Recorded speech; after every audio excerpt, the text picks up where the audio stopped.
अस्सलामुअलैकुम, नजम सेठी शो में खुश आमदेद। मैं हूँ सैयद आयशा नाज, मेरे साथ मौजूद हैं नजम सेठी साहब। अस्सलामुअलैकुम। अच्छा नजम सेठी साहब, बहुत बड़ी डेवलपमेंट, अब अफ़गान तालिबान ने जंग के ख़ात्मे का ऐलान भी कर दिया और कहा है कि आलमी बरादरी के साथ वो मिलकर चलेंगे। ये ऐलान तो वो आज कर रहे हैं, लेकिन आज से एक हफ़्ते पहले जब दोहा मुज़ाकरात हो रहे थे तब आपने एक बात कही थी। मेरा ख्याल है मैं पहले ऑडियंस को, नाजरीन को वो सुनवाऊँ, उसके बाद हम उस पर मज़ीद बात करेंगे। मुझे ये बताइए कि 1997 में जब तालिबान आए थे तो 2001 तक उनकी रेजीम रही, तो अपार्ट फ्रॉम वो जो उनके रिलीजियस इश्यूज़ हैं, उन्होंने सवाए ये कि ओसामा बिन लादेन को पनाह दी थी, उन्होंने और तो कोई ऐसा काम नहीं किया था जिसके साथ इंटरनेशनल कम्युनिटी के वेस्टेड इंटरेस्ट जो हैं उनको कोई नुकसान पहुंचा हो। मेरा कहने का मतलब ये है कि अगर तालिबान जैसे उस वक़्त उन्होंने काबुल ले लिया था, तो अगर अब भी उनको इजाज़त दे दी जाए कि जी ठीक है आप जाएं, जो कर लें, जो जी लेते हैं काबुल तो ले लें। मतलब मेरा ये कहने का है कि ये तालिबान और उस वक्त के तालिबान में फ़र्क नहीं है, ये ज़्यादा ज़हीन नहीं है उनसे, ये ज़्यादा इनको इंटरनेशनल कम्युनिटी का पता नहीं है, जो उस वक्त तो बिल्कुल पता नहीं था। उस वक्त तो ये ओसामा बिन लादेन का भी मसला था। अब तो बड़ा क्लियर है कि किसी किस्म की टेररिज्म नहीं एक्सपोर्ट होगी यहाँ से, जो which is against the international community. वो पाकिस्तान का मसला और है। तो क्यों नहीं तालिबान को जंग लड़ रहे हैं, जीतें, काबुल में आ जाएं, फिर वो निगोशिएट करेंगे, फिर ऑयल पाइपलाइंस भी होंगी, सब कुछ होगा। वो और बात है कि ख़वातीन के ऊपर वही उसी किस्म का रवैया होगा और बाकी लिबरल्स और सेकुलरिस्ट के ऊपर वही उसी किस्म के मसले होंगे। मगर कारोबार करेंगे वो चाइना के साथ भी करेंगे, अमेरिका के साथ भी करेंगे, पाइपलाइंस भी आएंगी। तो क्या इसमें हर्ज क्या है अगर वो एक इस किस्म की रेजीम वहाँ आ जाती है। अच्छा, एक हफ्ते पहले जब हर किसी, कोई भी शोर नहीं था, आप बड़े कॉन्फिडेंट थे। ये कैसे आपको इतना कॉन्फिडेंस था कि ये होगा? डील थी या ये सब कुछ आनन फानन हुआ और आपको इल्म था? नहीं, ऐसे है कि मैं काफ़ी अरसे से वॉच कर रहा हूँ ये जो मुज़ाकरात हो रहे थे, और ये कहा जा रहा था कि दोहा में फ़ाइनल सेटलमेंट होगी कि किस किस्म की हुकूमत आएगी वहाँ और कैसे तालिबान को अकोमोडेट किया जाएगा वहाँ। और मुझे ऐसे ही लग रहा था ये बातों से कि ये बातें ही हैं, ये होनी कुछ भी नहीं है यहाँ। तालिबान ने 1 साल खींच लिया है जब से डोनाल्ड ट्रंप ने ये बात कही थी कि एक डील हो गई है और जिसके ज़रिए एक ब्रॉड बेस्ड गवर्नमेंट बनेगी काबुल में और अमेरिकन फोर्सेस विड्रॉ करेगी। तो वो दिन है और 1 साल गुजर गया, कोई पेशकदमी नहीं हुई इस पर। अलबत्ता जो हो रही थी पेशकदमी वो ये थी कि तालिबान जो थे वो मिलिटरीली ज़्यादा मजबूत होते जा रहे थे और उनकी अटैक्स भी बड़ी आहिस्ता आहिस्ता बढ़ रही थी। हालांकि जो एग्रीमेंट जो पहले हुई थी डोनाल्ड ट्रंप के ज़माने में और उसके बाद भी जो दोहा में बातें होती रहीं और मुख्तलिफ़ जगह पे बातें होती रहीं, उसे ऐसे ही लगता था कि ये उनको रोकने की कोशिश कर रहे हैं, वो इनको लारी लपा दे रहे हैं, टाइम गेन कर रहे हैं और जब और उससे कामयाब हो रहे हैं। अब जब ये आखिरी राउंड दोहा का हुआ तो इसमें तो प्रेसिडेंट बाइडन बैठे हुए थे। अब प्रेसिडेंट बाइडन बैठे हुए थे तो प्रेसिडेंट बाइडन ने तो आते सार ये डोनाल्ड ट्रंप के बहुत आगे बढ़ गए ना। डोनाल्ड ट्रंप ने तो ये कहा था कि हम विड्रॉ करने के लिए तैयार हैं और हम करेंगे, डेट नहीं दी थी। बाइडन ने आके जब डेट दे दी कि सितंबर के बाद से पहले सारी विड्रॉल हो जाएगी और ये फर्म कमिटमेंट है, उसके बाद तो कोई इंसेंटिव नहीं रहा था तालिबान के पास कि वो किसी भी बात को माने। तो ये इन लोगों की ये खुशफहमी थी कि हम उनको मना लेंगे और नज़र मुझे आ रहा था कि ये किसी किस्म की वो बात मानने के लिए तैयार नहीं होंगे। वो ग्राउंड के ऊपर सिचुएशन को तब्दील करेंगे। जब ग्राउंड की सिचुएशन तब्दील हो जाएगी तो उनकी नेगोशिएटिंग पोजीशन भी मजबूत हो जाएगी। तो 1 साल खींच लिया, वो और कुछ अरसा भी खींच लेंगे। तो मुझे उस दिन नज़र आ रहा था कि दोहा में कुछ नहीं मिलना इंटरनेशनल कम्युनिटी को, और होना यही है कि उसके बाद ये दोहा टॉक्स के बाद कुछ नहीं होना। तालिबान ने अपना फिर आगे बढ़ना है और जब वो आगे बढ़ेंगे, बिकॉज सितंबर तो पहुँच आया ना जी, वो तो अभी आ गया है। और तो मेरा ख्याल था कि ये तालिबान जो हैं ये सीधा अब काबुल की तरफ जाएंगे। शुरू में ये आहिस्ता आहिस्ता, आपको याद होगा एक प्रोग्राम में मैंने ये भी कहा था कि पहले वो काबुल के बाहर आके रुक जाएंगे और वहाँ बैठ के फिर कुछ मुज़ाकरात होंगे, फिर वो जाएंगे आगे। तो बिल्कुल वैसे ही हुआ। ये पहले उन्होंने आउटपोस्ट्स, दूर दराज के इलाके जहाँ से अमेरिकन सप्लाई नहीं कर सकते थे और उनके जो फ़ौज थी वो कमज़ोर हो चुकी थी, सप्लाई लाइन्स टूट चुकी थी और अमेरिकन विड्रॉ कर गए थे, कंट्रैक्टर्स विड्रॉ कर गए थे। तो मेरा ये ख्याल था कि ये आहिस्ता आहिस्ता घेराव करेंगे और घेराव करके ये आएंगे काबुल की तरफ, सीधा काबुल के ऊपर हमला नहीं करेंगे। तो उन्होंने वैसे ही किया। तो आई वॉज़ वेरी कॉन्फिडेंट कि ये ऐसे ही होगा। अच्छा, लेकिन डोनाल्ड ट्रंप अब तो सदर बाइडन की पॉलिसी को बड़ी तनकीद का निशाना बना रहे हैं। वो कह रहे हैं मैं मई फर्स्ट कह रहा था, आप उसको सितंबर तक ले गए, यानी कि वो मज़ीद खामियां तलाश कर रहे हैं। यहाँ ये क्वेश्चन पैदा होता है, आपने अफगान फोर्सेस की बात की, यूएस फोर्सेस क्यों ना ठहर सकें, जिनकी तारीफ़ की जाती है, जिनको हाईटेक फोर्सेस कहा जाता है, जिनके पास तमाम टेक्नोलॉजी है, और इसके बावजूद वो मुकाबला करने के बजाय भागी, अफगान फोर्सेस भी ना ठहर सकी। नहीं देखिए, अमेरिका ने जाना था ना, उन्होंने कह दिया हम जा रहे हैं जी। अब सवाल ये खड़ा होता है कि अफगान आर्मी, जिसके बारे में प्रेसिडेंट जो बाइडन कह रहे थे, अभी एक हफ़्ता पहले कह रहे थे कि जी वो 3 लाख हैं, हमने उनको बड़ा ज़बरदस्त ट्रेनिंग दी है, अरबों डॉलर्स उसके ऊपर उनके ऊपर खर्च किए हैं, हर साल उनकी तनख्वाहें देते हैं, ट्रेनिंग करते हैं, सब कुछ करते हैं, तो वो अपने पाँव पे खड़े हो जाएंगे। सवाल ही पैदा नहीं होता कि तालिबान जो है वो रातों रात वहाँ पहुँच जाए। ये फ़ौज जो है ये लड़ेगी, ये मोटिवेटेड है, ये फुली ट्रेंड है, ये उनका मौक़िफ़ था। तो सवाल ये फिर खड़ा हुआ कि ये उन्होंने जब बगैर लड़े और उन्होंने अपने हथियार भी गिरा दिए, और तालिबान इतनी जल्दी 7 दिन के अंदर अंदर वो काबुल में आके बैठ गए, कैसे? तो ये सवाल खड़ा होता है फिर। तो अब ये दूसरा सवाल है ना, पहला वही था कि तालिबान ने इस्तेमाल कैसे किया इस सब चीज़ को। तो देखिए, इसमें 3-4 कुछ सियासी वजूहात हैं और कुछ मिलिट्री रीजंस हैं। सबसे पहली बात तो ये है कि याद रहे, आप खुद ही कह रही हैं कि इनको अमेरिकनों ने ट्रेन किया था।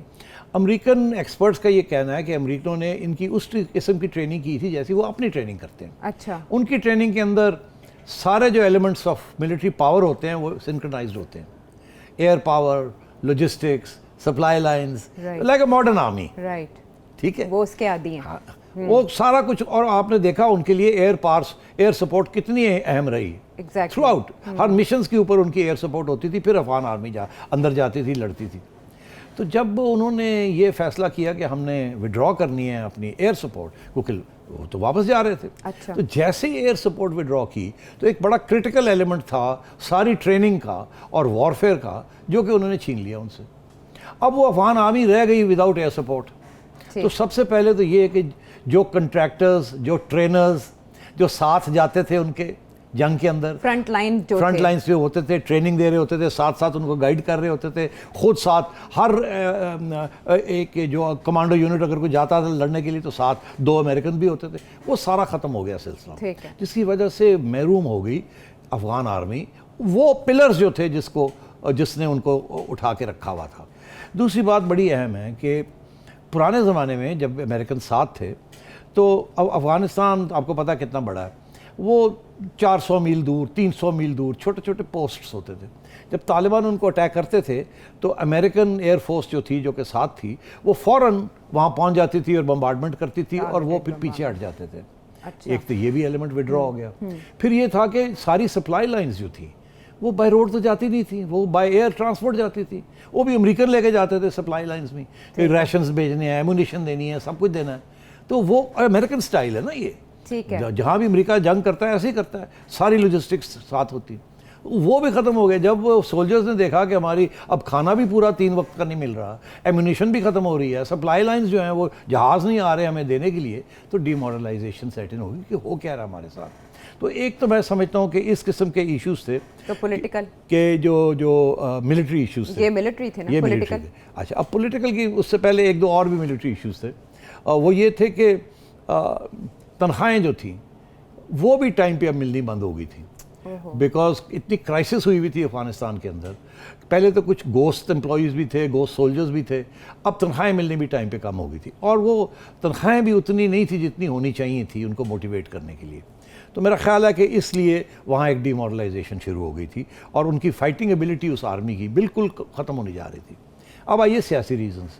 सियासी रीजंस 2 किस्म के थे, एक थे जो तालिबान ने इक़दामात किए और एक थे वो जो प्रॉब्लम्स बन रहे थे प्रेसिडेंशियल पैलेस के अंदर।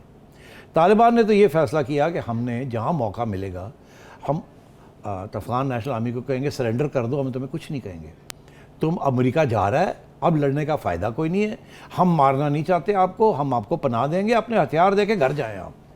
आप क्यों यहाँ लड़ रहे हैं, हम नहीं लड़ना चाहते आपसे, अगर आप करेंगे तो फिर हम लड़ लेंगे। आम माफी का ऐलान तो उन्होंने बहुत जगह पे ये एमनेस्टी का ऐलान कर दिया।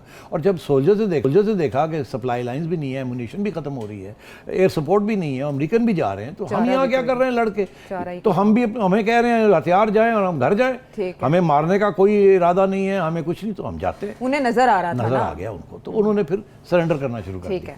तालिबान ने इस तरीके से बहुत से आउटपोस्ट इकट्ठे कर लिए, एक मोमेंटम बन गया। तालिबान ने ये ले लिया गजनी, अब ये और ये आहिस्ता आहिस्ता एक पूरा माहौल बन, जिसके साथ और डिमोरलाइजेशन, ताकि ये रास्ता खुल जाए कि अब आप काबुल की तरफ बढ़ें। सारा जो नॉर्दर्न एरियाज़ हैं और या सदर्न एरियाज़ हैं उन सबको स्टिच अप कर लिया जिसे कहते हैं। अच्छा। और इसी तरीके के साथ उन्होंने जो दूसरे इलाके थे जहाँ वॉरलॉर्ड्स हैं, इस्माइल खान वगैरह, उनके साथ भी उनको भी यही कह कू के उनको भी ठंडा करके उनके भी हथियार गिरा के उनको कहा रिलैक्स करो, आप भी घर जाएं, कोई इशू नहीं है। तो मैं ये समझता हूँ एक तो तालिबान की बड़ी ज़बरदस्त पॉलिटिकल स्ट्रैटेजी थी जिससे मिलिट्री स्ट्रैटेजी को हेल्प किया। अब आइए जो प्रॉब्लम्स बन गए political strategy of president Ghani. President Ghani ने जहाँ भी कोई थोड़ी बहुत सेटबैक होती थी ये फॉरेन कमांडर चेंज कर देते थे। प्रेसिडेंसी में एक साहब बैठे हुए थे जो ब्रिटिश ट्रेंड इनके एक एडवाइज़र थे, वो सारा वक्त आर्मी के कमांडर्स को चेंज कर रहे थे, यहाँ नहीं ठीक हुआ इसको चेंज कर दो, यहाँ नहीं ठीक। एक जंग के दौरान ऐसे कमांडर्स को चेंज करना इज डीमोरलाइजिंग। पता नहीं 2 या 3 आर्मी चीफ्स उन्होंने के बाद उन्होंने दूसरे आर्मी चीफ्स की तब्दीली होती रही, रातों रात एक आर्मी चीफ आया, दूसरा आर्मी चीफ गया, और जो फ्रंट लाइन्स पे सोल्जर्स उन्हें पता ही नहीं था कि कमांड कौन कर रहा है, इंस्ट्रक्शंस कहाँ से आ रहे हैं। तो मेरा ख्याल है कि इस किस्म की जो मदाखलत हो रही थी प्रेसिडेंसी से, जो आउट ऑफ डेस्परेशन, आपको लगता है कि गनी साहब को बहुत पहले रुखसत हो जाना चाहिए था, रिजाइन कर देना चाहिए था? नहीं, देखिए वो लड़ना तो था राइट टू द एंड, मगर उनकी जो सियासी स्ट्रैटेजी थी वो बिल्कुल कामयाब नहीं हुई और उनकी मिलिट्री स्ट्रैटेजी फेल कर गई बिकॉज ऑफ अमेरिकन्स। और जो उनकी पॉलिटिकल स्ट्रैटेजी थी, उनको चाहिए था इस वक्त आर्मी को मोटिवेट करते। आर्मी को मोटिवेट करते कैसे करते हैं? लीडरशिप से। कमांडर जो होता है, after all the president was the commander of the armed forces, तो president should have been everywhere. वो उन्हें चाहिए था जहाज पकड़ते, हेलीकॉप्टर पकड़ते, फ्रंट लाइंस पे जाते, मोटिवेट करते, कभी इधर कभी इधर कभी इधर कभी। वो तो प्रेसिडेंसी में घुस के दरवाजे बंद करके बैठ गए। काबुल के लिए स्ट्रेटजी वो बार बार चेंज करते रहे। तो मैं ये समझता हूँ कि इस किस्म की हमाकतें थीं कि जिसकी वजह से बट आप ये इधर कह रहे, इधर लॉजिस्टिक सपोर्ट थी, तनख्वाहें भी मिलती थी पहले, सारे आपने उसके जितने भी एलिमेंट्स थे वो गिनवाए। ये तालिबान के पीछे ऐसी क्या ताकत है, कुव्वत ईमानी है कि वो तो फतह करते गए, फोर्सफुली लाइक आगे बढ़ते गए, हैबत तारी करते गए? नहीं, देखिए तालिबान के से भी बाहर निकल सकते हैं, कोई सोफिस्टिकेटेड वेपन्स नहीं थे। यही उनके पास ना आर्टिलरी थी ना एयरफोर्स थी। तो इसीलिए जब Afghan army with the help of American जब वो ये इस्तेमाल करते थे तो तालिबान यहाँ से वहीं खड़े रहे ना। अच्छा, यानी जब उनकी ताकत और तायद थी तब तक तालिबान महसूर थे। बिल्कुल। वो जैसे हटे खला पैदा हुई, उसके अंदर तालिबान उन्होंने फिल कर दिया। और जो जैसे मैंने कहा इसके सियासी रीजंस ये थे कि मिलिट्री लीडरशिप नहीं थी, और फिर जो जिस तरीके से अमेरिकन ने जब पुल आउट किया, जो खला पैदा हो गई ट्रेनिंग के अंदर और जो बैटल टैक्टिक्स के अंदर, उसकी वजह से आर्मी कोलैप्स कर गई और गनी साहब आइसोलेट हो गए। और जाते जाते मैं ये कह दूं, जो लोग बाहर बैठे हुए थे, करजई, अब्दुल्ला, इस किस्म के लोग, उनको समझ आ गई थी, अगर हमें यहाँ बैठ के समझ आ रही है तो उनको भी समझ आ गई थी। वो तो स्टेक होल्डर्स थे, वो तो प्लेयर्स थे कि अब गनी की हो रही छुट्टी, क्योंकि तालिबान ने ये डिमांड कर दिया था कि जब तक गनी बैठा है हम कोई बात करने के लिए तैयार नहीं है। तो वो तो ऑलरेडी लॉबिंग फॉर पोजिशंस हो गए थे कि हमसे बात करें। तो वो एक और वजह थी जिसकी वजह से गनी और भी कमज़ोर हो गया, और सारे अफगान की जो स्टेक होल्डर्स हैं उनको ये पता था ये तो जा रहा है। तो तालिबान को भी पता चल गया और थोड़ी सी वक्त की इंतज़ार है, फिर हम कर लेते हैं, ये तो सारे की छुट्टी हो रही है।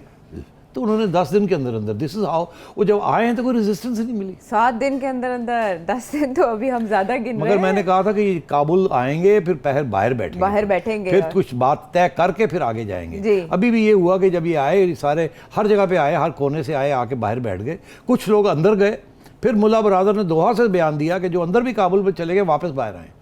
हमने कोई मार कुटाई नहीं करनी, कोई लूट मार नहीं करनी, कोई औरतों के ऊपर तशद्दुद नहीं करना, कोई इस किस्म की कोई बात नहीं करनी। हम बड़े रीजनेबल लोग हैं, हमने जो कहा था हम आके बैठे हैं अब यहाँ। वो और बात है कुछ लोग चले गए प्रेसिडेंसी पे जाके तस्वीरें खिंचवा ली वगैरह वगैरह, मगर कोई किसी किस्म का हमला काबुल के ऊपर नहीं किया उन्होंने। अच्छा। जिसकी वजह से अब एक उन्होंने ये इस्टेब्लिश किया है कि हम अमन चाहते हैं, मगर अपनी टर्म्स के ऊपर अमन चाहते हैं। अब हम आ गए हैं, अब हमारे साथ बात कर लें कैसे आगे बढ़ना है।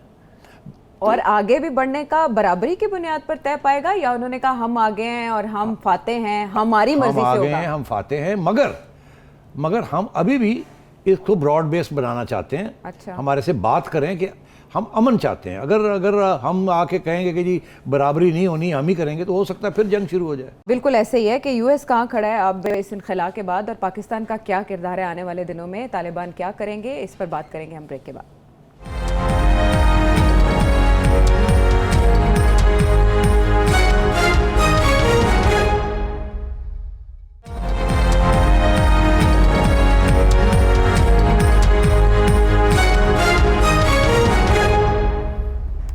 Welcome back to the show. अच्छा एनएस, ऐसा है कि एक अफगान सियासी वफ्द इस्लामाबाद के दौरे पर भी आया, वहाँ भी बातचीत हो रही है। फिर एक कोऑर्डिनेशन कमेटी का क़याम अफगानिस्तान में अमल में लाया गया था इक़्तिदार की मुंतकिली के लिए और वहाँ जो पॉलिटिकल सेटलमेंट है उसके लिए, लेकिन इत्तलाती आ रही हैं कि तालिबान उसको तस्लीम नहीं करे। उसमें हामिद कारज़ई भी शामिल हैं, गुलबदीन हिकमतयार हैं और अब्दुल्ला भी हैं। आने वाले 10-15 दिन में आप क्या होता देख रहे हैं अफगानिस्तान में? इतना मुश्किल सवाल है। क्या देख रहा हूँ मैं? आपने पहले ही ये वो जो नेशनल कमीशन बनाई गई उसको फारग कर दिया आपने जी। और आपने कहा कि यहाँ जो लोग आए हुए हैं, वो जो यहाँ लोग आए हुए हैं वो कोई जो नंबर 1 नहीं है, वो हाई क्वालिटी लोग नहीं है, उनके पास कोई फास्ट निगोशिएटिंग पोजीशन नहीं है उनकी। अच्छा। हाँ, this is not the top leadership जिससे बात होनी चाहिए। अलबत्ता चले एक रोल अदा कर सकते हैं। नंबर 1 कौन है फिर? ये तो नंबर 1 तो अभी यही तो सारा इश्यू है। There is only one number 1 and that is the Taliban. अच्छा, अब यहाँ उनके गनी तो फारग हो चुका है जी। करजई साहब भी मैंने सुना है जहाज लेके निकल गए हैं। हामिद कारज़ई साहब भी वो तो कह रहे थे मैं यहीं रहूंगा। हाँ, वो मैंने सुना है, वो भी निकल गए हैं। अच्छा। आज की लेटेस्ट खबर ये है, हो सकता है मैं गलत मुझे पता चला हो, मगर खबर यही है। तो अब बात ये है कि आगे क्या होने जा रहा है। देखिए हमारे यहाँ भी आज बड़ी ज़बरदस्त डिस्कशंस हुई हैं सिक्योरिटी इस्टेब्लिशमेंट के अंदर जी। सब बैठे हुए थे, सोच रहे थे करना क्या आगे। उधर से अभी अमेरिका की तरफ से अभी तक यही बयान आ रहा है कि कोई ब्रॉड बेस्ड गवर्नमेंट बननी चाहिए, ये होना चाहिए, होना चाहिए। और तालिबान की तरफ से भी ये बात आ रही है कि हम अब सोच रहे हैं कि किस तरीके से इंक्लूसिव किस्म की हुकूमत बनाई जाए और लोग, ताकि कोई ये फ़िक्रमंद जो लोग हैं, फ़िक्र ना होना चाहिए किसी को। और वो क्लियरली ये सोच रहे हैं कि बेस्ट वे क्या है आगे बढ़ने का, जिसके साथ हमें China, Russia, Pakistan, Iran, America, ये कम से कम इनकी रिकग्निशन तो हमें मिले। अच्छा। तो उसके लिए जाहिर है अब वो सोच रहे हैं कि कैसी हुकूमत बनाई जाए। उनका ये कहना है कि हम अगले 6 माह के लिए हम एक इंटरिम हुकूमत के सोचेंगे, पक्की हुकूमत का नहीं सोचेंगे। अच्छा, अबूरी हुकूमत? अबूरी हुकूमत एक सोचेंगे। उसमें अबूरी हुकूमत कैसे होगी, कौन होगा उसके अंदर, मेरा ख्याल है फिर मुज़ाकरात शुरू होंगे। अब किससे होंगे? अब तालिबान काबुल में बैठे हुए उनके साथ होंगे। किसके होंगे? अब दोहा में नहीं होंगे, अब काबुल में होंगे। किसके होंगे? अच्छा, उसमें मेरा ख्याल है वही उसमें मेरा ख्याल है लीडरशिप पाकिस्तान करेगा और लीड पाकिस्तान करेगा और पाकिस्तान और चाइना होगा। उसमें बहुत अहम जो मेजर प्लेयर्स जो हैं वो अब चाइना और पाकिस्तान होंगे और कुछ हद तक रूस और ईरान। अच्छा। और टर्की भी। रीजनल पावर्स आ गए। ये रीजनल पावर्स। ओके। अब आप भूल जाएं कि अमेरिका का कोई रोल होगा या नहीं होगा। वो उस स्टेज पे होगा जब यहाँ कोई फैसला हो जाएगा तो अमेरिका अगर मुतमईन होगा तो फिर अमेरिका का रोल आएगा। बिकॉज देखिए अमेरिका यूएन को कंट्रोल करता है, तो अगर अमेरिका कहेगा कि इनको नहीं रिकग्नाइज करना तो वीटो पावर भी इस्तेमाल कर सकता है, हर किस्म की चीज़ कर सकता है। अच्छा। तो मेरा ख्याल शुरू में ये होगा कि ये बातचीत शुरू होगी अगले 10-15 दिन के अंदर अंदर, जबकि सारी तालिबान लीडरशिप खुद इकट्ठी होगी। अभी तो बिखरे हुए हैं ना उनके लीडर्स भी, कोई दोहा में बैठा है, कोई इस्तांबुल में बैठा है, कोई ईरान में बैठे हैं, कोई काबुल में हैं, कोई कहीं और हैं, कोई पाकिस्तान में भी हैं। तो अब ये सारे इकट्ठे होंगे, ये शूरा वूरा बुलाएंगे, वहाँ बैठ के ये आपस में तय करेंगे कि अब हमने आगे कैसे बढ़ना है और कोई लामल लाएंगे इसमें कि जी हम। तो उस सूरत में फिर आपको पता चलेगा कि मुज़ाकरात क्या होंगे और किस पे होंगे। और ये मेरा ख्याल अगले 10-15 दिन में ये मीटिंग्स हो जाएंगी और पाकिस्तान भी अपने फार्मूले लेके जाएगा।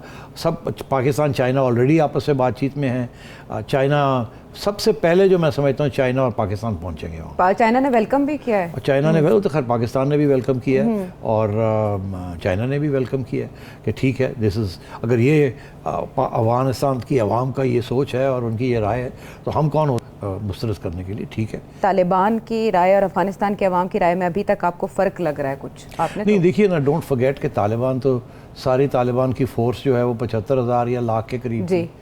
तो बाकी सारा अफगानिस्तान पड़ा है ना, वहाँ तो सिर्फ पश्तून तो नहीं है, पश्तून में भी डिविजन्स हैं। Exactly, सारे बहुत से पश्तून तो कबीले, तालिबान को नहीं एक्सेप्ट करते, बहुत इसीलिए से। तो भागदौड़ हो रही है। जी, ठीक है ना, ज़्यादातर तो पश्तूनों की भागदौड़ हो रही है। वो नॉर्थ में तो ताजिक, उज़्बेक, हज़ारा वो तो वही हैं, वो तो इधर उधर नहीं हुए। तो मैं ये समझता हूँ कि तालिबान सारे अफ़गानिस्तान को रिप्रेजेंट नहीं करते। अगर तालिबान सारे अफ़गानिस्तान को साथ लेके नहीं चलेंगे तो आज नहीं कल फिर गड़बड़ शुरू हो जाएगी। तो इसका मतलब एक कॉम्प्लिकेटेड फार्मूला ही है, आगे 10-15 दिन में भी कोई सेटलमेंट नहीं होगी। नहीं, सेटलमेंट नहीं होनी, मगर एक बात वाजे हो जाएगी कि जो भी फार्मूला आएगा उसमें आगे जाके जो बनेगी हुकूमत वो तालिबान डोमिनेटेड हुकूमत होगी। अच्छा, वो एमिरेट ऑफ इस्लाम होगी, मराते इस्लामिया जैसे माजी जो में भी कि हमने उन्होंने देखा, कहा है। लेकिन रविश मुख्तलिफ होगी ना आपकी बार। तो वो पुराने वो जो पहले दफ़ा उन्होंने की थी वो नहीं करेंगे, वो नहीं करेंगे। उस वक्त उन्होंने एक्सक्लूसिव बनाई थी अपनी। अच्छा। और इसीलिए प्रॉब्लम्स ही आ गए थे उनको। ठीक है। नए नए थे ना, अब वो सबको साथ लेके देखिए ना, जिस तरीके से वो अंदर आए हैं गोली फायर किए बगैर, कोशिश उनकी यही थी कि लड़ाई झगड़ा ना हो, तो यही उनका रवैया रहेगा आगे। अच्छा, तो मैं ये समझता हूँ कि आने वाले दिनों में आप देखिएगा तालिबान बड़े रीजनेबल किस्म की बातें करेंगे। लेकिन आप कह रहे हैं वो डोमिनेंट होंगे तो जमहूरियत कैसे होगी फिर? जमहूरियत के राइट्स, आप जमहूरियत का ना सोचें। आप जिस तरीके से आप और हम जमहूरियत सोचते हैं ना, उस किस्म की जमहूरियत नहीं होगी वहाँ। एमिरेट के अंदर जमहूरियत तालिबान की जमहूरियत होगी, जो वो चाहेंगे वही होगा। बाकी ये है कि क्या वो डिसेंट्रलाइज करेंगे पावर ताकि लड़ाई झगड़े ना हो, हर एक वॉरलॉर्ड को एक्सेप्ट करेंगे कि जी अगर हम ये कहेंगे आप ये करेंगे, बाकी आप बैठ जाए वहाँ, आप अपने मामलात खुद देख लें। हाँ। तो वो डिसेंट्रलाइज अथॉरिटी करेंगे मेरा ख्याल है। अच्छा, सबकी बात करें, रशिया की, ईरान की, आप चाइना की बात करें, तस्लीम कौन कौन से ममालिक करेंगे और उनके इंटरेस्ट होंगे इस मामले में? बिल्कुल, हर मुल्क जो है ना रीजन का, और वो तैयार है उनको तस्लीम करने के लिए, ये मैं आपको बता रहा हूँ। ठीक है। देखिए, हर एक के अपने अपने इंटरेस्ट हैं। पाकिस्तान से शुरू करते हैं। पाकिस्तान तालिबान को कहेगा खादम हाज़िर है, आप सिर्फ मेहरबानी करें कि ये टीटीपी और ये दाइश वाइश और ये बलोच जो वहाँ बैठे हुए इंसर्जेंट सेपरेटिस्ट्स, उनको प्लीज़ मेहरबानी करके उनका आप जिम्मा ले लें। हाँ, उनको फारग हमें करें, तंग ना उन्हें हम तंग ना करें, नहीं तो फिर हमारे साथ तल्लुकात ख़राब हो ठीक जाएंगे। है। चाइना ये कहेगा देखिए वो हमारे भी उगर्स को उकसाने वाले जी। ईस्ट तुर्किस्तान के लोग यहाँ आके बैठे हुए हैं, वो भी हमें तंग करते हैं, उनको भी ज़रा ठीक है, उनको भी बांध कर पट्टी अपनी पर्ची फेंक देगा हर कोई। हाँ। और हम तैयार हैं। और साथ ये कि हम अब सीपैक जो है वो ज़ाहिर है हम चाहेंगे कि पाकिस्तान से सेंट्रल एशिया जाया जाए, तो हम बिल्कुल आएंगे, इन्वेस्टमेंट लाएंगे, ये सब कुछ लाएंगे, हमें एश्योरेंसेस दें कि हमारा अब सीपैक जो है एक नया उसकी शाख निकलेगी through Afghanistan and forward. Russia आके कहेगा हम भी तैयार हैं, हमारे भी दो कंडीशंस हैं। एक ये कि हमारे भी सेंट्रल एशिया के गुरिल्लाज जो हैं या इस्लामिक मूवमेंट्स वो सेपरेटिस्ट हैं या रेडिकल्स हैं या रेवोल्यूशनरीज हैं, वो भी आपके यहाँ घुस बैठी हैं, उनको भी आपने पनाह नहीं देनी ताकि हमें ना तंग कर सकें। और दूसरी बात ये, हम भी गैस पाइपलाइंस लाना चाह रहे हैं, हमारी कोई गैस की पाइपलाइन जाना चाह रही है अफगानिस्तान से पाकिस्तान और फिर इंडिया, तो वो भी हम भी आपके साथ तजारत करेंगे, तो हमारे साथ भी कोई मसले नहीं है। पुरानी बातें हम भी भूल चुके हैं, आप भी भूल चुके हैं। ठीक है। ईरान भी यही कहेगा वो जो चाइना कह रहा है, जो रशिया कह रहा है, वो बिल्कुल ठीक है। हमने आपको पनाह भी दी थी, आपके लीडर्स को, हम तो आपके साथ ही थे। हमारी शिया कम्युनिटीज़ हैं, उनको मेहरबानी करके तंग वंग ना कीजिएगा, डिसेंट्रलाइज कर दें, हमारे इंटरेस्ट हैं। अभी भी हमारे ईरान के अंदर 3 लाख अफ़गान रेफ्यूजीज़ हैं, कोई ऐसे हालात बनाएं ताकि हम उनको वापस भेज सकें, उनको ख़तरा वतरा ना हो, हम तैयार हैं तैयार करने। अच्छा, तो अब रह कौन गया? अब इंडिया एक बाकी रह गया। इंडिया तो छोड़ देना, इंडिया का तो इस वक्त वो इंडिया का आप बड़ी इंसिस्ट कर रही हैं, इंडिया शोर मच रहा है वहाँ पर। अच्छा, बहुत तो बात यह है कि यहाँ बड़े लोग खुश हैं कि इंडिया फारग हो गया। हाँ जी। अच्छा देखिए, इंडिया बिल्कुल फारग हो गया। इंडिया सबसे बड़ी गलती ये हुई है कि पहले उन्होंने क्या नाम है उनका, करज़ई साहब, उनको पनाह भी दी, उनको सपोर्ट किया अगेंस्ट पाकिस्तान जी, और फिर उसके बाद गनी साहब को, तो इंडिया की लाइन तो कट गई है। अच्छा। मगर मैं एक बात आपको बताऊं, अगर इंडिया के अंदर भी ये बात चल रही है कि जी आप बिल्कुल फेल होगी आपकी फॉरेन पॉलिसी। एक एक्स एम्बेसडर हैं इंडिया के अफ़गानिस्तान में, उन्होंने बहुत लंबी चौड़ी आज ही इंटरव्यू एक दी है जिसमें उन्होंने कहा कि इंडिया ने बहुत बड़ी हिमाकत की है। फेलियर ऑफ फॉरेन पॉलिसी के आपने अपने सारे अंडे जो थे पहले एक ही बास्केट में रख दिए, पहले उसके अंदर करज़ई के पास अंडे डाल दिए उसकी बास्केट में, और अब आपने गनी और आप बिल्कुल फारग हो गए, इसीलिए वहाँ से सारा कोई बोरी बिस्तर उठा के इंडिया भाग गया। अच्छा। अब इंडिया की ये कोशिश होगी कि आगे जो कुछ हो रहा है अमेरिका के ज़रिए वो बैकडोर से वापस आए और वो भी आके तालिबान को कहे हमारी भी कोई जंग नहीं है आपके साथ, हम ये भी बना देते हैं, हम ये भी बना देते हैं, हमने तो पहले ये अस्पताल बनाया था, ये सड़क बनाई थी, वो टूट रही है, हम देने के लिए तैयार है, हमने $2 अरब खर्च किए हुए, हम $1 और अरब देने के लिए तैयार हैं। मेरा ख्याल है तालिबान शुरू में तो उनको एंटरटेन नहीं करेंगे, क्योंकि सब पैसे देने के लिए तैयार हो जाएंगे ना, तो इंडिया से लेने की क्या, वो तो एंड पे आएगा और वो ना पाकिस्तान ले बैठा होगा, आओ तो सही। ये तो हमारी कंडीशन होगी ना कि इंडिया ने नहीं बढ़ने देना है, हाँ। तो वो तो खैर इंडिया को लिया मुश्किल हो जाएगा। अच्छा अच्छा, ठीक है। और आपने हर एक डायमेंशन वाजे कर दी, कौन कौन तस्लीम करने जा रहा है और किस किस के क्या इंटरेस्ट हैं। बहुत इंटरेस्टिंग है ये सारी बातचीत। और ब्रेक के बाद वापस आएंगे। क्या अमेरिका के हवाले से? अमेरिका उनसे कहेगा कि हम भी रिकग्नाइज कर लेंगे। अच्छा, अमेरिका भी रिकग्नाइज हम भी कर लेंगे। हमें दो चीज़ें चाहिए, एक तो ये कि ये जो आईसिस है और अलकायदा है, हाँ। इसका खात्मा करें। किसी को बाहर के जो लोग हैं उनको ना आने दें, बिकॉज इस वक्त हो ही रहा है कि बहुत से लोग रेडिकल इस्लामिस्ट, कोई टूनीशिया में, कोई बांग्लादेश में, कोई इधर उधर, वो समझ रहे हैं कि वापस तालिबान वही आए हैं जो पहले आए थे, और हम उठ के यहाँ आ जाएं और यहाँ आके आईसिस को सपोर्ट करें और दाइश को सपोर्ट करें। अच्छा। तो वो भी एक शुरू हो गई है बात कि उधर से लोग उठ के आएंगे यहाँ और यहाँ आके बेस एरिया बनाएंगे against the international community America के खिलाफ। तो अब वो अमेरिका इनको कहेगा ये ना होने दीजिएगा, नहीं तो फिर हमारे साथ प्रॉब्लम्स बन जाएंगे। हाँ। तो अमेरिका ये कहेगा और साथ कहेगा हम पैसे देने के लिए तैयार हैं रिकंस्ट्रक्शन के लिए। अच्छा, ठीक है। क्लोजली वॉच तो करें। अमेरिकी मीडिया में भी इस हवाले से रिपोर्ट्स आ रही हैं, लेकिन अमेरिका का यही कहना है कि तालिबान ठीक हैं अगर वो अमेरिकी मफादात को नुकसान ना पहुंचाएं। यही उनका इकलौता एक मरकज़ है, उनका नुक्ता है। ब्रेक के बाद वापस आएंगे, हम मज़ीद बात करते हैं।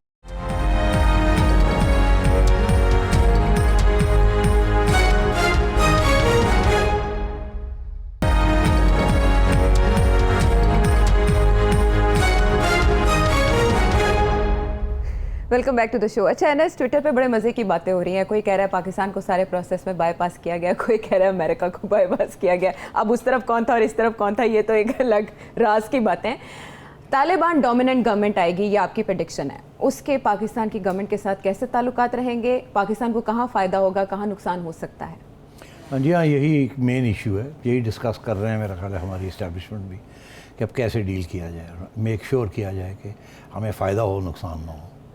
और यही कैलकुलेशन रही है हमारी कि तालिबान की हुकूमत जो है वो हमसे बेहतर सलूक करेगी बनस्बत इसके कि करज़ई की हुकूमत हो या गनी की हुकूमत हो। वो हमें तजर्बे से पता चल गया कि वो हमारे हक़ में नहीं थे, हमें तंग करने वाले थे, और वो इंडिया के साथ और अमेरिकन ज़्यादा थे। तो अब बात यह है कि तालिबान को इस बात का तो एहसास है कि पाकिस्तान की तरफ से बड़ी इमदाद मिली उन्हें, सेंचुरीज़ भी मिली, यहाँ सेफ हेवन्स भी मिले, बहुत कुछ मिला। पिछले 20 साल टैंक में भी बताया था बहुत कुछ मिला। वो यही तो हमारे पे इल्ज़ाम है कि हमने तालिबान की हमने पाले जी बहुत कुछ किया, तो उनको भी इस बात का एहसास है। मगर इसका ये मतलब नहीं है कि वो बिल्कुल लेट जाएंगे और कहेंगे जी ठीक है अब जो कहेंगे हम करेंगे, ऐसी बात नहीं है। हमारा जो सिस्टम है बिल्कुल मुख्तलिफ है। वो जो सिस्टम बनाने जा रहे हैं बिल्कुल मुख्तलिफ है। कुछ ऐसे एरियाज़ हैं जहाँ वो शायद आपकी बात ना माने, मिसाल के या हो सकता है आपकी बात मान भी जाएं। मिसाल के तौर पे सबसे पहले पिछले दफ़ा जब वो पावर में थे तो हमने उनकी बड़ी मिन्नत की थी कि ये जो ड्यूरेंट लाइन है इसको तस्लीम कर लें एज एन इंटरनेशनल बॉर्डर। मगर वो छोड़े इस बात को कि वो तस्लीम करते हैं इंटरनेशनल बॉर्डर, वो तो फाटा में आते थे उनके मिनिस्टर्स और आके वहाँ धंधन आते थे कि ये हमारे इलाके हैं, अटक तक ये हमारे इलाके हैं वगैरह। जहाँ से ये TTP जो पाकिस्तानी तालिबान है उन्होंने अपना स्लोगन उठा लिया कि ये भी हमारे इलाके हैं। तो मैं समझता हूँ कि वो ज़माने अब चले गए हैं। उस वक़्त तालिबान जो थे वो एक किस्म के 2 साल के अंदर अंदर उन्होंने मुजाहिदीन को डिफीट करके वो आ गए, और उसमें पाकिस्तान का इतना बड़ा रोल नहीं था।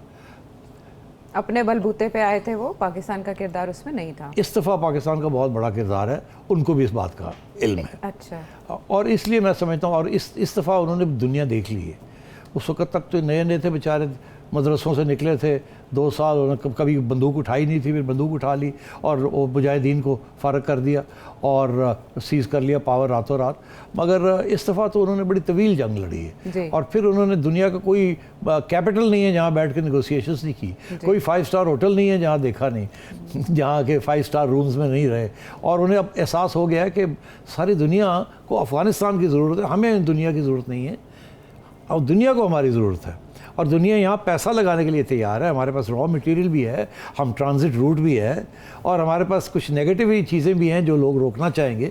तो हमारे पास पॉजिटिव और नेगेटिव फैक्टर्स दोनों हैं, तो हमारे पास तो बहुत कुछ है। और इसलिए अब हम कुछ करेंगे ताकि ये ना हो कि कल को फिर कोई और एंटी तालिबान फोर्स आवाम में से निकल आए, बिकॉज हम तो थोड़े हैं। तो हमने अब आवाम को भी जीतना है, साथ लेके चलना है। तो मैं ये समझता हूँ कि पाकिस्तान जो है तालिबान के साथ इसी किस्म की बात होगी, और तालिबान जो है वो गौर से सुनेंगे। अभी जो पाकिस्तान बेसिकली दो चीज़ें कहेगा, एक तो ये कहेगा कि चाइना और हम आपके प्रेफर्ड पार्टनर्स होंगे, लेफ्ट हैंड राइट हैंड हम हैं आपके, ये हमें तरजीह दें, ठीक है, नंबर एक। नंबर दो, हम यहाँ डेवलपमेंट लाएंगे, तजारत लाएंगे, इन्वेस्टमेंट होगी, सारा कुछ हम करवाएंगे, आप हमारे साथ भरोसा करें। अच्छा, जैसे वो, और ये तालिबान, और दूसरा ये वो जो पाकिस्तान कहेगा कि जो TTP है इसको ख़त्म करना है, इसको अब बिल्कुल हमने ख़त्म करना है, ये हमारे लिए बड़ा मसला बना है। यहाँ आके जैसे ना हड्डी अटक जाएगी, क्योंकि शुरू में शायद कुछ अरसे तक तालिबान किसी को छेड़ना नहीं चाहेंगे अफ़गानिस्तान के अंदर। एक क्वेश्चन आया, सवाल आया, आपको सुनवाती हूँ। सेठी साहब अस्सलाम वालेकुम, आमिर अहमद टोरंटो से। सोशल मीडिया पे, फेसबुक पे जो मेरे बहुत सारे दोस्त, अहबाब, फ्रेंड्स मिलने वाले हैं कि वो बहुत ही जोश व खरोश है, उनमें खुशी का इजहार कर रहे हैं वो तालिबान की कामयाबी के हवाले से, तो और वो इस उम्मीद का बरमला इजहार कर रहे हैं कि शायद इस किस्म के हालात और मामला जो हैं वो पाकिस्तान में भी मुस्तकबिल करीब में हों। तो आप इस बारे में ज़रा इजहार ख्याल फरमाइए कि क्या इस किस्म की कोई तहरीक या सूरत हाल का पाकिस्तान में मुस्तकबिल करीब के अंदर पैदा होने का कोई इम्कान है? इस्लामी निज़ाम, खिलाफत का निज़ाम, यहाँ लोग पाकिस्तान में बड़े खुश हो रहे हैं। देखिए, दो किस्म के लोग खुश हो रहे हैं और एक किस्म के लोग हैं जो बड़े फ़िक्रमंद हैं। खुश वो लोग हो रहे हैं जो कि इस किस्म की तालिबान किस्म की इनकलाब पाकिस्तान में लाना चाहते हैं। इससे ऐसी तंजीमें हैं इस मुल्क में, TTP तो छोड़ देना, वो तो अभी है ही है, अगर और भी ऐसी तंजीमें हैं जो कि समझती हैं कि मिलिटेंट इस्लामिक किस्म की रियासत होनी चाहिए यहाँ, वो रियासत नहीं जो इमरान खान साहब बात करते हैं, इनकलाब के ज़रिए एक रियासत आनी चाहिए, जैसे तालिबान लेके आए हैं या जैसे ईरान में आई है, ऐसी यहाँ होनी चाहिए। और ऐसे लोग हैं और तंजीमें भी हैं, और वो किसी न किसी, और उनकी ये उम्मीद है कि यहाँ जितने हालात बिगड़ेंगे, क्योंकि मईशत गिर रही है, बुरे हालात हैं, अगर ये ठीक नहीं होते तो ये मेन स्ट्रीम सियासी जमातें इसका फ़ायदा नहीं उठाएंगी, वो उठाएंगे। अभी आपको पता है कुछ तंजीमें यहाँ ऐसी हैं जो कि इलेक्शन के अंदर बैन किया हुआ है, मगर वो इलेक्शन के अंदर फिर भी 5-6% रजिस्टर्ड है ना इलेक्शन कमीशन में, जो भी है, अब उनको बैन भी किया हुआ है, रजिस्ट्री भी हुई है, तो वो तो ज़ाहिर है सोच रहे होंगे हमारा वक्त भी आएगा और हम तंजीम पक्की करें, देखें यहाँ क्या हुआ और लोगों को साथ लेके चलें। एक तो ये, दूसरी वो लोग हैं जो कि मैं समझता हूँ कि मिसगाइडेड हैं, उनको अमेरिका से नफ़रत है। अच्छा। उनको तालिबान से इतनी मोहब्बत नहीं है जितनी अमेरिका से नफ़रत है। ये मिडिल क्लास की एक नेशनलिस्ट पोजीशन है, साम्राज्य पावर है, बड़े लोगों को नफ़रत है, आपको भी है, मुझे भी है, हर लोगों को है, मगर हम फिर उसको एक पर्सपेक्टिव में रखते हैं। मगर ये ऐसे लोग हैं जो भूल जाते हैं, और वो बिल्कुल, क्योंकि अमेरिका की शिकस्त हुई है, एक साम्राज्य की शिकस्त हुई है, इट डजंट मैटर किसने की है, जिसने भी की है उसको सपोर्ट किया है। बुग़्ज़ अमेरिका में ऐसा हो रहा है, बुग़्ज़ अमेरिका में, तो ऐसे दो किस्म के लोग हैं। अच्छा। मगर हकीकत ये है कि इतनी खुशी नहीं मनानी चाहिए। अमेरिका को तालिबान ने निकाल दिया, 20 साल की जंग लड़ी, आप इस वक्त अमेरिका के आगे भीख मांग रहे हैं, आपकी मईशत कम्प्लीटली डिपेंडेंट है उसके ऊपर। यहाँ हमारे कुछ मिनिस्टर साहब भी बड़े साहिबान हैं जो कि इस किस्म के बयानात दे रहे हैं बड़े खुशी के, उनको भी सोचना चाहिए। ये स्टेट टू स्टेट रिलेशंस हैं, आप अफ़गानिस्तान की जंग के अंदर मेहरबानी करके आप उसकी खुशी में ना अपनी पार्टनर ना बने, आप अपना ख्याल करें। अच्छा, वो अफ़गान जो हैं वो भी खुश नहीं है, वहाँ भी तो आप देखें ना डिवीज़न हो गई है, एक किस्म के टेक ओवर हो गया ना, वहाँ मिलिट्री विक्ट्री है ना ये, तो मिलिट्री विक्ट्री तो अभी तो जाके बननी है इत्तेहाद वहाँ। ठीक है, आप कह रहे हैं अनसर्टन है, everything is uncertain and not decided. ये अवाम को रिप्रेजेंट नहीं करती तालिबान की हुकूमत, ठीक है, अवाम को रिप्रेजेंट करने के लिए वो एक अरेंजमेंट बनाना पड़ेगा जिसके अंदर अवाम के नुमाइंदे जो हैं और भी नेशनैलिटीज़ हैं, पश्तूनों के अंदर मुख्तलिफ लोग हैं, अच्छा। उनको अकोमोडेट करना पड़ेगा, फिर जाके स्टेबिलिटी आएगी। तो इसलिए मैं ये कह रहा हूँ, इतनी पाकिस्तान में इतनी खुशी का इजहार नहीं होना चाहिए। ठीक है, वहाँ ये हो गया, अमेरिका की शिकस्त हुई, उससे सबक हमें सीखने चाहिए कि अमेरिका का ग़ुलाम नहीं बनना चाहिए कि कल को फिर वो उठ के चले जाएंगे, और एक दफ़ा नहीं, हम हमेशा वो करते हैं। तो हमें अब समझ आनी चाहिए कि किस तरीके से हमने इंटरनेशनल कम्युनिटी के साथ बात करनी है। मगर ये कि हमें ये इस बात की खुशी हो रही है कि एक इंतहा पसंद तालिबान जो कि अभी हमने देखना है कि वो बदले हैं या नहीं बदले। और देखिए अभी वो गुड तालिबान बैड तालिबान का भी मसला हल नहीं हुआ। आप कह रहे हैं कि ये गुड तालिबान है और वो जो है टीटीपी वाले वो बैड तालिबान है, कल को पता चला वो दोनों एक बन गए हैं। अभी हाल ही में एक ब्रीफिंग के अंदर एक सीनियर कमांडर कह रहे थे कि अब कोई फ़र्क नहीं है, गुड तालिबान बैड तालिबान सारे तालिबान एक जैसे होते हैं। तो अगर एक जैसे होते तो मसला बन जाएगा ना। तो इसलिए हमें ज़रा मोहतात करनी है, खुशी का इज़हार नहीं करना चाहिए। हाँ, कदम फूंक फूंक कर पाकिस्तान को आगे बढ़ाना होंगे। और क्योंकि सूरत हाल अभी गैर यकीनी है तो इस पर कोई यकीनी तबसरा भी नहीं किया जा सकता। पाकिस्तान को इसमें फरीक कभी नहीं बनना चाहिए। टेलीविजन स्क्रीन पर आपके सामने जो नंबर है, आप सेठी साहब से कोई सवाल करना चाहते हैं, मुख्तसर दौरानिए का अपना वीडियो मैसेज भेजिए और फीडबैक भी ज़रूर दीजिए। अगले प्रोग्राम तक के लिए अल्लाह ने के बाद।